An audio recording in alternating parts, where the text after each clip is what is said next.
I always believed family meant showing up for each other no matter what. My wife, Lydia, has been my rock through thick and thin, especially after my diagnosis. When the doctor said I needed major surgery and weeks of recovery care, I naturally turned to my mother. Growing up, she always said family takes care of family. So when she refused to help during the worst health crisis of my life, choosing a cruise vacation instead, my world shattered. I learned the hard way that sometimes the people who should love you most can betray you deepest. If you're watching this story about family betrayal from your hospital bed, or while caring for a loved one, take a moment to subscribe and share where you are. Sometimes the people we expect to be there for us are not, but that does not mean you are alone. I grew up in a small town in Wisconsin, raised by parents who seemed to embody traditional family values. My childhood home was filled with strict rules, but also what I believed was genuine love and support. My father, Thomas, worked as a factory supervisor, putting in long hours to provide for our family.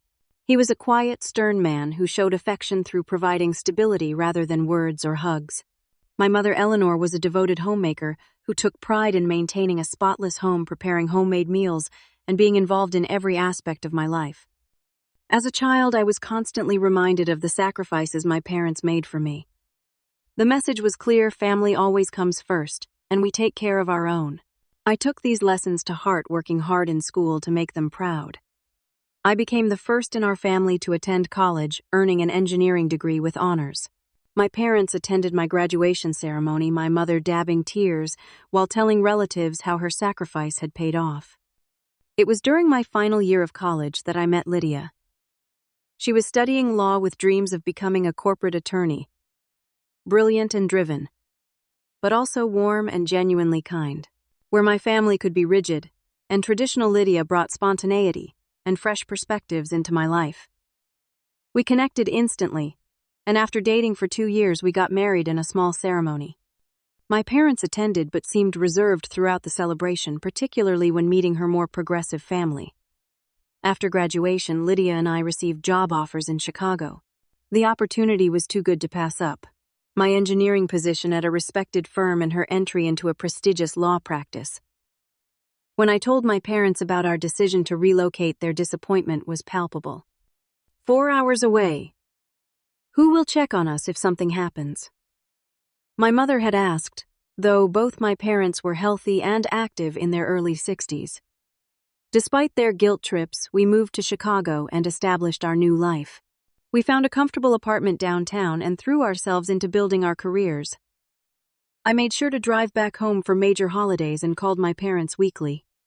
I even started sending them money monthly after my father was forced into early retirement when his company downsized. For 5 years, things seemed to be working.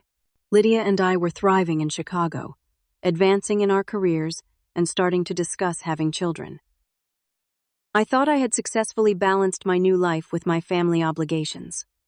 Looking back now, I should have recognized the subtle ways my mother would undermine our choices, or make passive-aggressive comments about Lydia taking me away from the family. But I was raised to respect my elders and not question my parents, so I brushed these moments aside. I never imagined a medical emergency would reveal the true nature of our family bonds. But sometimes, it takes a crisis to show you who people really are beneath the surface of obligation and tradition. The problems began with subtle symptoms: unusual fatigue, swelling in my legs, and persistent back pain. Being only 32, I ignored these warning signs until Lydia insisted I see a doctor. After multiple tests, I was diagnosed with a rare kidney condition that required immediate surgery. The nephrologist explained that while the surgery had a high success rate, the recovery would be challenging. I would need constant care for at least 8 weeks with limited mobility during the first month. The timing could not have been worse. Lydia had just been assigned as second chair on a major corporate case that could determine her partnership track. The trial was scheduled to run through most of my recovery period and would require long hours and total focus. We sat in our living room that night discussing our limited options.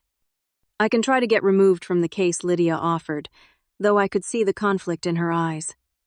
This case represented years of hard work and preparation. No, I said firmly. This is your shot. We will figure something out. After weighing our options, the most logical solution seemed to be asking my mother to temporarily stay with us in Chicago. She was retired, healthy, and had always prided herself on being a caretaker. I called her that evening, carefully explaining the situation. "Mom, the doctors found a problem with my kidneys. I need surgery next week." I tried to keep my voice steady as I detailed the diagnosis. Her initial response was appropriate, concerned questions about the prognosis and assurances of prayers. Then I asked the question that would change everything. "I was hoping you could come stay with us for a few weeks during my recovery. Lydia has this huge case and I will need help with basic things until I am back on my feet." The silence that followed stretched uncomfortably long. When my mother finally responded, her voice had changed. "Oh, honey, staying in the city for weeks. I do not know about that. Your father and I have plans." I pressed for details about these plans that were more important than helping her son through major surgery. She remained vague, mentioning church commitments and appointments that could surely be rescheduled for a medical emergency. Confused and already feeling physically terrible, I ended the call, promising to check back the next day. When I called my father for support, he quickly sided with my mother. "She just is not comfortable in the city, son. All that noise and those people. You know how she gets anxious." Increasingly desperate, I reached out to my Aunt Susan, my mother's closest friend, hoping she might convince my mother to help. Instead, she accidentally revealed the truth. "I thought your surgery was scheduled for after their cruise. Eleanor has been talking about this trip with her sisters for months." The cruise. A 2-week Caribbean vacation my mother had mentioned in passing, something she was looking forward to with her 2 sisters. This was the commitment that prevented her from helping her son through major surgery. When confronted, my mother did not even attempt to deny it. "I have been looking forward to this cruise for a year. Your father and I deserve some enjoyment after all the sacrifices we have made. Can you not hire someone to help? Or maybe one of Lydia's family members could step in." The casual dismissal of my health crisis in favor of a vacation stunned me into silence. Lydia, overhearing the conversation, took the phone from my shaking hand. "Eleanor, this is your son who needs surgery. We are talking about his health, not a minor inconvenience," she said, her attorney voice in full effect. My mother's response cut deep. "Lydia, since you took my son to Chicago, his health is your responsibility now. I have already paid the deposit on this cruise, and my sisters are counting on me." After that disastrous call, Lydia made the decision to take unpaid leave for the first 3 weeks of my recovery, jeopardizing her case involvement and possibly her career advancement. We also hired a part-time nurse for the hours she would need to be in court. All of this created financial strain on top of the emotional betrayal. My surgery went as planned medically, but the stress and hurt complicated my emotional state during recovery. Each day of painful healing was shadowed by the knowledge that my mother was sunning herself on a cruise ship rather than helping her son. The weeks of recovery were some of the darkest of my life. Physical pain from the surgery was constant, but it paled compared to the emotional pain of my parents' betrayal. Lydia was incredible, somehow managing to work remotely when possible, while taking care of my every need. I watched her fall asleep at her laptop night after night, trying to keep up with her case preparation while changing my bandages and managing my medications. The guilt I felt was enormous, but so was my gratitude. My mother would occasionally call from the cruise, her voice cheerful as she described the exotic ports and elaborate buffets.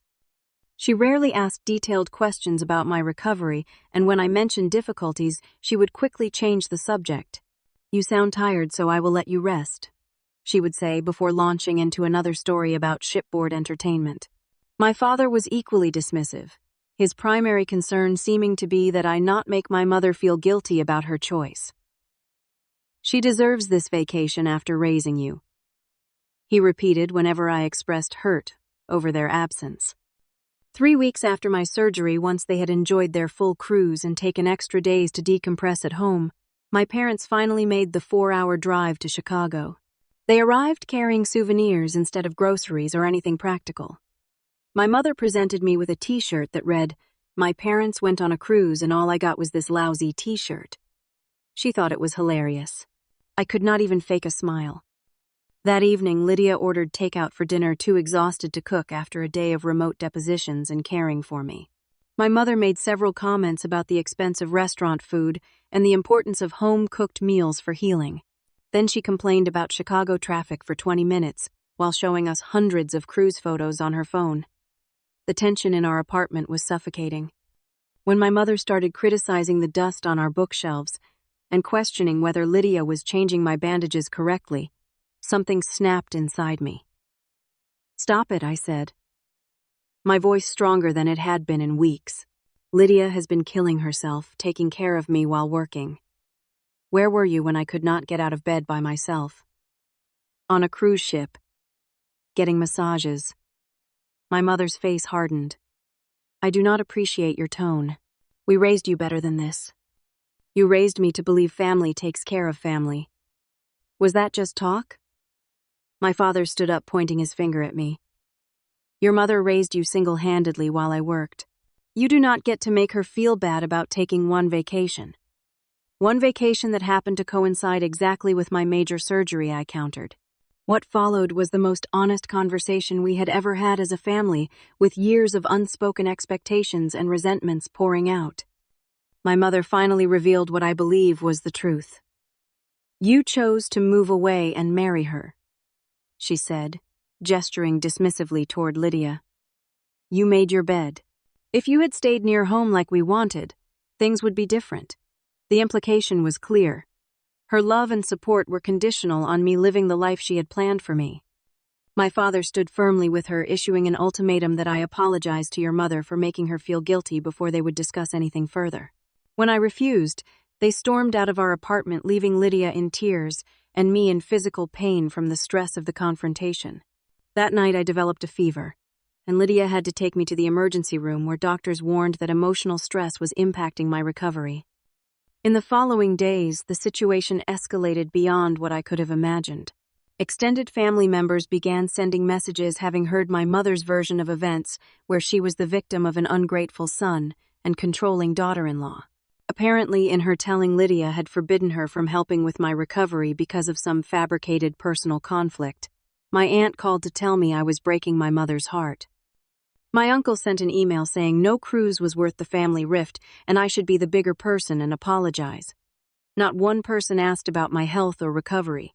With my doctor explicitly warning about the dangers of stress on my healing kidneys, Lydia and I made the difficult decision to temporarily cut communication with my parents.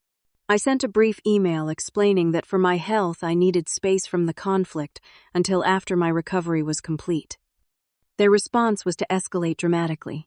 2 days later, police officers appeared at our door for a wellness check, explaining that my parents had called from Wisconsin, claiming I was being kept from contacting my family against my will. Standing in our doorway in sweatpants still attached to drainage tubes, I had to explain to uniformed officers that I was voluntarily limiting contact with toxic family members on medical advice. The humiliation of that moment crystallized something for me.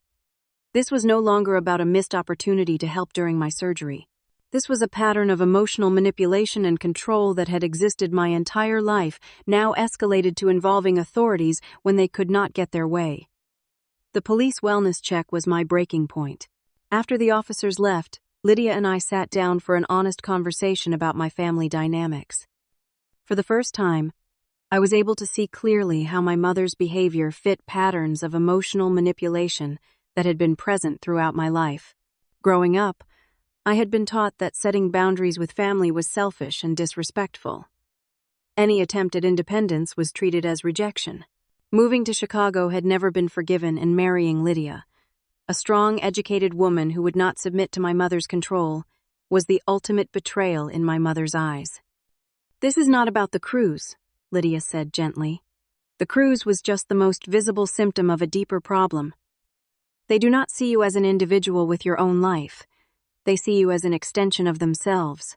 With clarity born from crisis, I made the painful decision to establish permanent boundaries with my parents.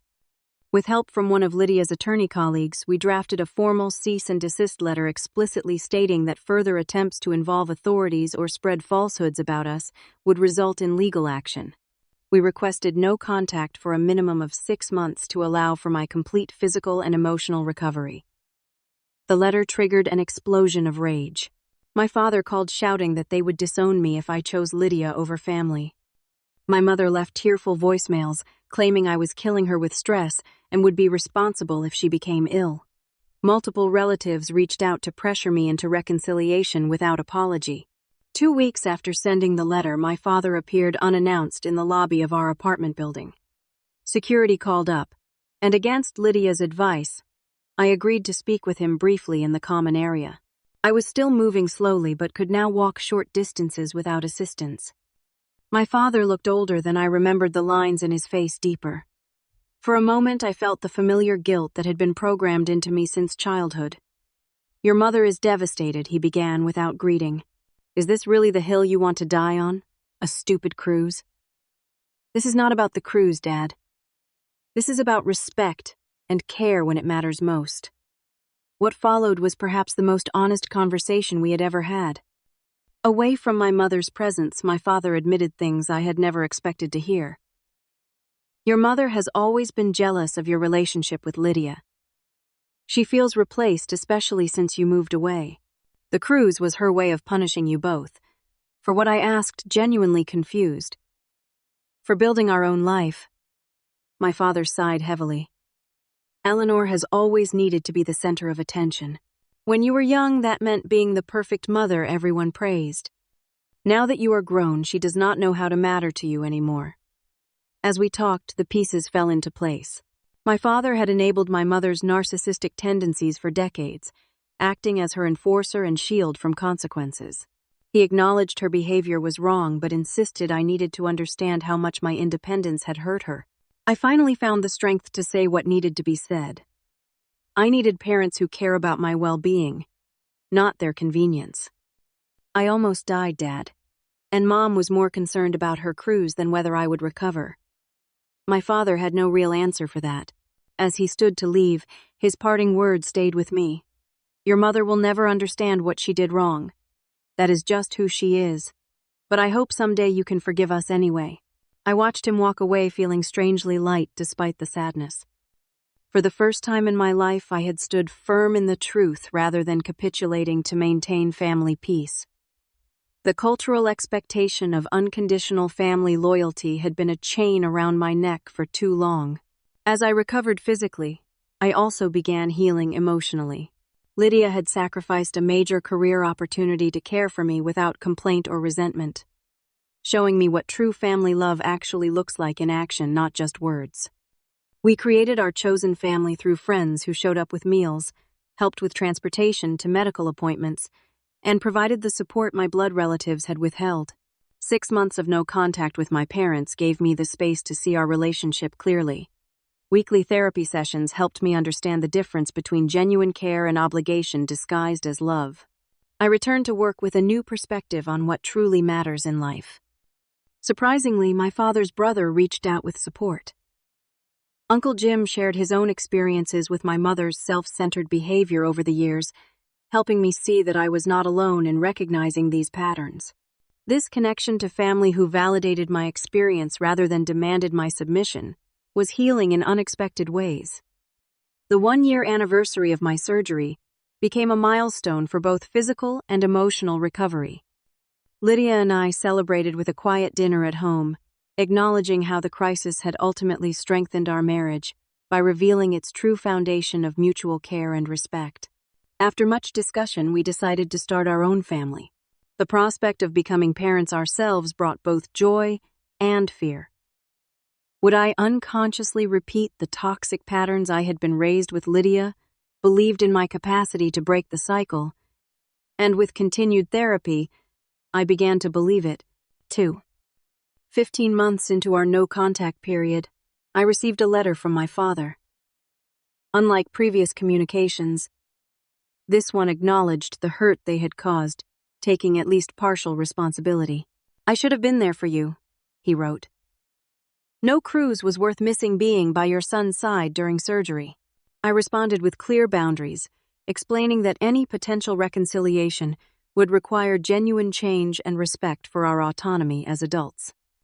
I no longer required their approval but would welcome a healthy relationship if they were capable of it.